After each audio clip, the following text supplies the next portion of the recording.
നമസ്കാരം. ഞാൻ ഇന്ന് അടുത്ത ഗോപാലമന്ത്രവും കൊണ്ടിട്ടാട്ടോ വന്നിരിക്കുന്നത്. ഇന്നലത്തെ ഗോപാലമന്ത്രം എല്ലാവരും പഠിച്ചിട്ടുണ്ടാവുമെന്ന് വിചാരിക്കുന്നു. ആ ഒരു മഹാബല ഗോപാലമന്ത്രം. ഇന്ന് ഞാൻ രാജഗോപാല മന്ത്രവും കൊണ്ടിട്ടാട്ടോ വന്നിരിക്കണേ.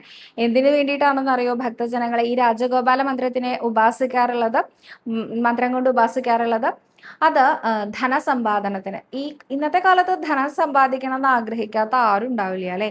ധനസമ്പാദനത്തിന് മാത്രമല്ല, വശ്യത്തിന് എന്ന് പറയും. എന്തിനാ വശ്യത്തിന് എന്ന് പറഞ്ഞാൽ എന്താ അതിൻ്റെ അർത്ഥം എന്ന് ചോദിച്ചാൽ, ടു അട്രാക്ട് എന്നാണ് അതിൻ്റെ അർത്ഥം. ടു അട്രാക്ട് എന്ന് പറയുമ്പോൾ നമ്മൾ തെറ്റായ രീതിയിലല്ല കേട്ടോ, മറ്റൊരാളുടെ ജീവിതത്തിൽ നമ്മൾ ഒരു ഇമ്പോർട്ടൻ്റ് വ്യക്തിയാവാൻ വേണ്ടിയിട്ട്, അതല്ലെങ്കിൽ നമ്മൾ പറയുന്നത് കേൾക്കാൻ ഒരു മനസ്സുള്ള ഏതെങ്കിലും ഒന്നോ രണ്ടോ പേരെങ്കിലും നമ്മുടെ ജീവിതത്തിന് കൂട്ടായിട്ട് വേണമെന്ന് ആഗ്രഹിക്കാത്ത ആരും ഉണ്ടാവില്ല അല്ലേ.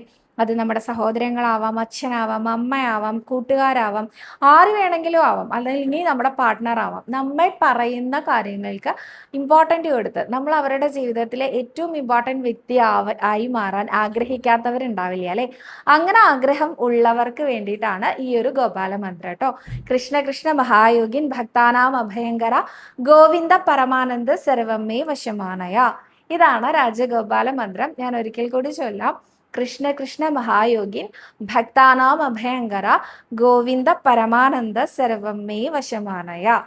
അപ്പോൾ എല്ലാവരും ചൊല്ലാൻ മറക്കണ്ട. ഗോപാലമന്ത്രം ആയതുകൊണ്ട് തന്നെ ശുദ്ധം നോക്കി മാത്രം ചൊല്ലിക്കോളൂ കേട്ടോ.